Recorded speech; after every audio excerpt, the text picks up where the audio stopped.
Hello friends, good afternoon. কেমন আছো তোমরা সবাই? আশা করছি সবাই খুব ভালো আছো, সুস্থ আছো। আমিও খুব ভালো আছি।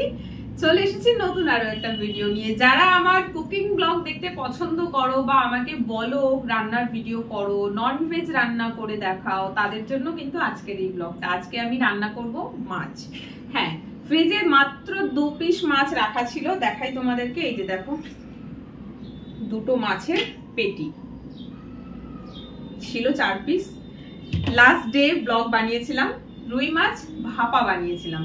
তো 2 পিস তখন ইউজ হয়েছিল, যেটা আমি 2 দিন খেয়েছি। আর আজকে ভীষণ একটু ঝাল ঝাল করে মাছের ঝাল খেতে ইচ্ছা করছে। মাছের ঝোল কিন্তু না, যেরকম আমরা মাছের কালিয়া বানাই সেরকমই একটু মাখামাখি মতন করে খেতে ইচ্ছে করছে। সো এসে দেখলাম ফ্রিজে 2 পিস মাছ তো আছেই।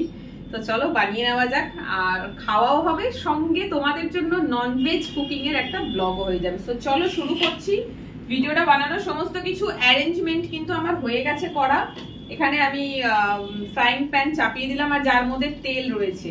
লাস্ট ডে আমি একটুখানি কি বলে না, সেই পাঁপড়, হ্যাঁ আলুর, এই যে রয়েছে রাখা, দেখো এই যে এরকম ধরনের পাঁপড়গুলো কিনতে পাওয়া যায়। এটা আলু ভেজে খেয়েছিলাম সন্ধ্যেবেলা। আর এই ভেজে খাওয়ার পর তেলটা তো ফেলা যায়নি, তেলটা ছিল। ভাবছিলাম কি বানিয়ে খাবো, তো আজকে তো মাছ বানাচ্ছি, তো ওই তেলেই বানানো হয়ে যাচ্ছে। চড়চড় করছে দেখো। তো চলো কাজটা শুরু করি। প্রথমেই যেটা করব সেটা হচ্ছে এর মধ্যে হলুদ আর নুনটা মাখিয়ে নিই। মাছটা ফ্রিজে রাখা ছিল, পুরো জমে বরফ হয়েছিল। আমি বার করলাম কিছুক্ষণ আগে, আধা ঘন্টা হবে। বের করে জল দিয়ে রেখে দিয়েছিলাম, ব্যাস। আর এখন তো হচ্ছে ট্যাঙ্কির যে জল আসছে না, জলটা পুরো গরম গরম জল পড়েছে, খুব তাড়াতাড়ি নরম হয়ে গিয়েছে। চলো রান্না শুরু করছি। তেল কিন্তু গরম হয়ে গেছে, মাছে হলুদটা মাখিয়ে দিলেই হয়ে যাবে। 2 পিস মাছ দেখছি, মাঝে মাঝে একটু মাছ খেতে ইচ্ছে করে, তখন 2 পিস খেয়ে নিই। আবার মাঝে মাঝে হয় যে না, ইচ্ছে করছে না। দেখা যাক, যদি ইচ্ছে হয় পুরোটা খাবার খেয়ে নেবো, আর যদি পুরোটা খাবার ইচ্ছে না হয় তাহলে 2 পিসই, সরি 1 পিস খাবো, 1 পিস রেখে দেবো, তাহলে আমার আরেক দিন হয়ে যাবে।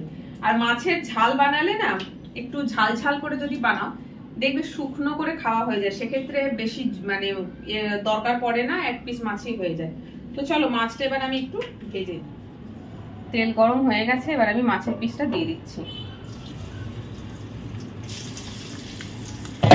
ব্যাস, এটাকে একটু চাপা দিয়ে দিই, নইলে এমন ছিটকাবে তেল তেল যে এই 2 পিস মাছ বানাতে গিয়ে পুরো কিচেনটাই হবে নোংরা। তো আলগা করে একটু চাপা দিলাম। অ্যান্ড নাও যেটা করবো সেটা হচ্ছে আমার মশলাটা রেডি করব আজকে। আর যারা আমার কুকিং ব্লগ রেগুলার দেখো তারা জানো আমি কত শর্ট প্রসেসে রান্না করি, ভাজা ভুজির কোনো ঝামেলা থাকে না। আজকে যেহেতু তরকারিতে আলু দিচ্ছি না, তো আরোই ঝামেলা নেই। দূর বাবা, খুলে পড়ে যাচ্ছে। যাই হোক চলো, এই দেখো মশলা আমি পুরো কেটে কুটে রেডি করে রেখেছি। এর মধ্যে আছে পেঁয়াজ, কাঁচা লঙ্কা, আদা আর রসুন, সবই খুব অল্প পরিমাণে। যেহেতু তরকারিটা ঝোল বানাবো না, মাখামাখি করছি, আর মাছ মাত্র 2 পিস, তো অল্পতেই হয়ে যাবে। টমেটো আমার ঘরে নেই, রান্না বান্না যেহেতু করি না, টমেটো কিনি না, কারণ টমেটো বেশি দিন বাড়িতে রাখা যায় না, নষ্ট হয়ে যায়। চলো শুরু করি।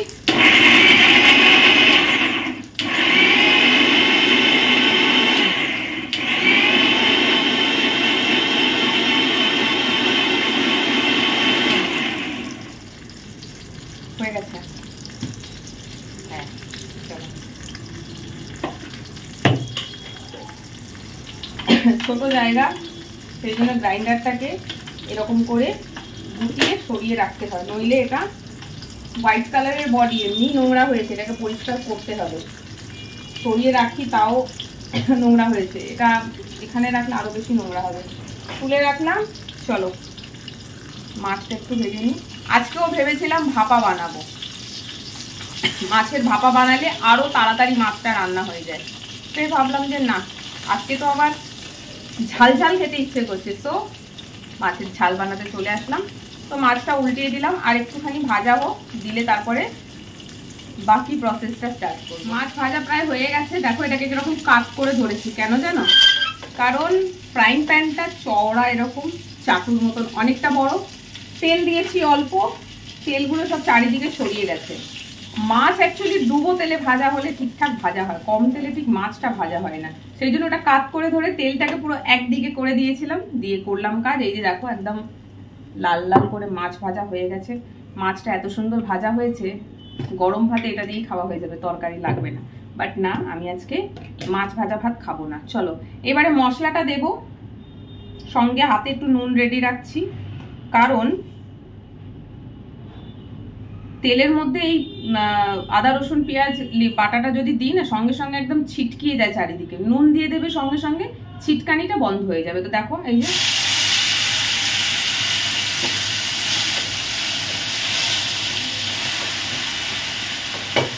এটা একটা টিপস দিলাম তোমাদেরকে, কেউ দেবে না কিন্তু, আমার কুকিং ব্লগে পাবে। সরি ইয়ার কি করলাম, সবাই বলে, ইভেন আমিও এটা কুকিং ব্লগ দেখেই আইডেন্টিফাই করেছি। এটা একজনের কুকিং ব্লগেই সে বলছিল, তো সেখান থেকেই আমি শিখেছি। আমি এটা জানতাম না। সবাইকে দেখি নুন দেয় মশলা দেওয়ার সাথে সাথে, বাট কেন দেয় সেটা জানতাম না।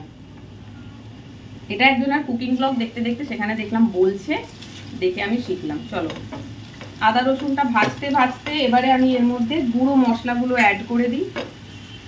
এই রান্না একদম তাড়াতাড়ি হয়ে যায়। দিয়ে দিলাম 1 চামচ হলুদ, গুঁড়ো লঙ্কা খুব সামান্য পরিমাণে দেব কালার হওয়ার জন্য, কারণ আমি এর মধ্যে প্রায় 5 থেকে 6 খানা কাঁচা লঙ্কা দিয়েছি। তো গুঁড়ো লঙ্কা না দিলেও চলে, বাট মাছের ঝাল তো একটু কালার না হলে ভালো লাগে না। আরে কি ঝাঁজ, দাঁড়াও চামচ বার করি, এর মধ্যে চামচ নেই। দিয়ে দিচ্ছি একটুখানি জিরে গুঁড়ো, দেবো একটুখানি ধনে গুঁড়ো। ব্যাস, আমি রান্নায় জিরে গুঁড়ো ধনে গুঁড়ো দুটোই ইউজ করি, না দিলেও চলে, শুধু জিরে গুঁড়ো হলেও চলে যাবে, বাট আমি দিই। নুন তো আমি দিয়েছি। ব্যাস, এইবারে হলো মশলা। কোনো রান্নাতে একটু জল দিয়ে দেবো। ভালো স্বাদ আনতে গেলে এত এত তেল মশলার কোনো প্রয়োজন পড়ে না। অল্প তেল মশলাতেই রান্নায় স্বাদ আনা যায়, খুব ভালো মতন করে রান্না হয়। তবে হ্যাঁ, আঁচটা একটু কম রাখবে। আর যে মশলাটা, রান্নার যে মশলাটা, যেরকম এটা মশলাটাকে গ্যাসের আঁচ কম করে খুব ভালো মতন করে কষাবে। ততক্ষণ কষাবে যতক্ষণ না মশলা থেকে তেল বেরোতে শুরু করে দিচ্ছে। ব্যাস, এই দুটো কাজ করবে, রান্নাতে স্বাদ এমনিই আসবে। চলো এটাকে এখন আমি একটু 5-7 মিনিট মতন কষাবো। গ্যাসের আঁচটা একদম কমিয়ে দিয়েছি। খুব ভালো মতন করে কষিয়ে নিলে এর থেকে তেল আলাদা হয়ে যাবে, আর সঙ্গে এর কালারটা একটা লালচে ভাব চলে আসবে। ব্যাস, রান্না কমপ্লিট। মশলা কিন্তু হয়ে গেছে কষানো, যেহেতু পরিমাণটা খুবই কম মশলা, তো বেশি সময় লাগলো না। আচ্ছা, বাড়িতে বললাম টমেটো নেই, বাট টমেটোর সাবস্টিটিউট রয়েছে, সেটা হচ্ছে টমেটো সস। আমার বাড়িতে এই 1 লিটার টমেটো সস এই কারণেই রাখা থাকে, কারণ কষাকষি কিছু রান্না যখন করি, আগে দিয়ে যখন প্ল্যান থাকে করার, টমেটো নিয়ে আসি কিনে। আর যদি হুটপাট করে কোনো রান্না করি, বাড়িতে টমেটো নেই, যেরকম আজকে টমেটো সস ইউজ করে দিই। আর টমেটো দিলেও কিন্তু তোমরা টমেটো সস দিতে পারবে। দেখবে কোনো কাজ বাড়িতে যখন ঠাকুর রান্না করতে আসে, টমেটো সসটা কিন্তু তার ফর্দর মধ্যে থাকবে, কারণ টমেটো সস দিলে না গ্রেভিটার একটা এক্সট্রা ফ্লেভার আসে, গ্রেভিটাই খেতে সুন্দর লাগে। তো তোমরাও এটা করতে পারো আমার মতন। যারা এরকম একলা থাকো, আমার মতন একলা রান্না বান্না করো, তাদের বাড়িতে ওই টমেটো এনে রাখা, হয়তো তুমি আজকে টমেটো কিনেছো, একটা রান্না করেছো, এবার টমেটো পড়ে আছে, তুমি রান্নাই করোনি, টমেটোটা নষ্ট হয়ে যায়। আমার সাথে প্রচুর হয়, সেই জন্য আমি টমেটো সস ইউজ করি। ব্যাস, হয়ে গেছে। এবার আমি এর মধ্যে দিয়ে দেবো জল।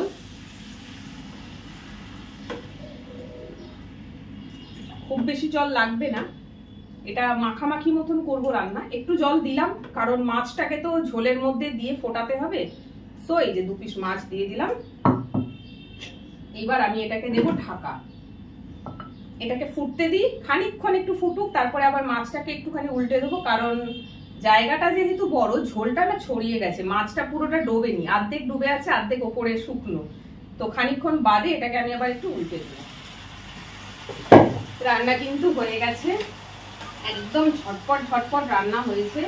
দাঁড়াও একটু নুনটা চেখে দেখে নি, আমি তো নুনই দেখিনি, যদিও নুন কম হবার কথা নয়, কারণ মাছ ভেজেছি যখন মাছের মধ্যে নুন মাখানো ছিল, প্লাস মশলা যখন আমি দিলাম তখনও নুন দিয়েছি, তো নুনের দরকার আর পড়বে না। তাও একবার দেখে নিলে কি হবে, কাঁচা নুনের প্রয়োজন পড়বে না।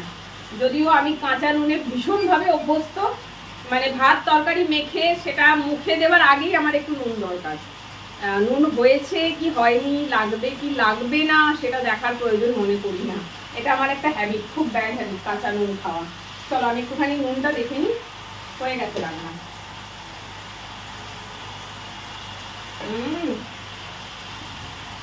চলো গ্যাসটা বন্ধ করে দিলাম,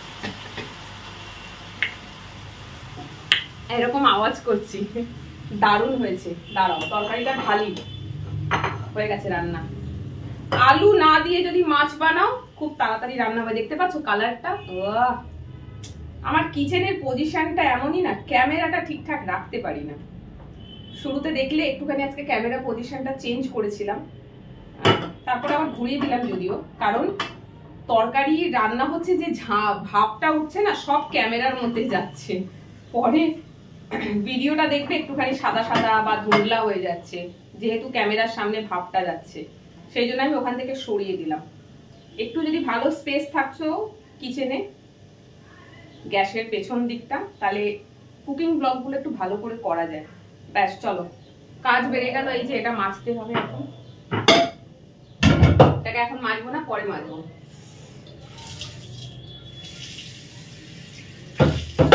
ব্যাস এই যে দেখতে পাচ্ছ, এই দেখো পড়ে যাবে তোমাদেরকে দেখাতে গিয়ে। ও কোনো কথা হবে না, দারুণ হয়েছে। আমি এখন এটাকে চাপা দিয়ে রাখছি, কারণ এখন খাবো না, কিছু কাজ আছে, সেগুলো সব ফিনিশ করে দেন খাবো। আর আজকের এই মাছের ঝাল বা মাছের কালিয়া যাই বলো না কেন, একদম 30 মিনিটে কমপ্লিট। সো চলো আজকের এই ব্লগটা এখানেই শেষ করছি।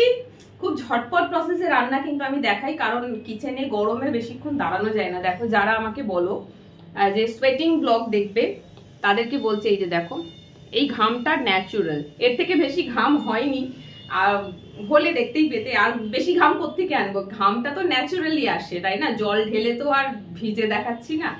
সো যতটুকুনি ঘামার ঘেমেছি। সো চলো আজকের ব্লগটা এখানেই শেষ করছি। ভাত রেডি আছে, খাবো এখন না, খুব গরম লাগছে। এখন ঘরে যাই, একটু কাজ আছে করি, চেঞ্জ করব, ফ্রেশ হব, মুখ টুক ধুয়ে টুয়ে তারপরে খেতে বসবো আধা ঘন্টা পর, প্লাস একটু কাজ আছে সেটাও করে নেবো। সো চলো আজকের এই ব্লগটা এখানে শেষ করলাম। তোমরা ভিডিওটা দেখো, কেমন লাগলো কমেন্ট করে জানিও। টাটা।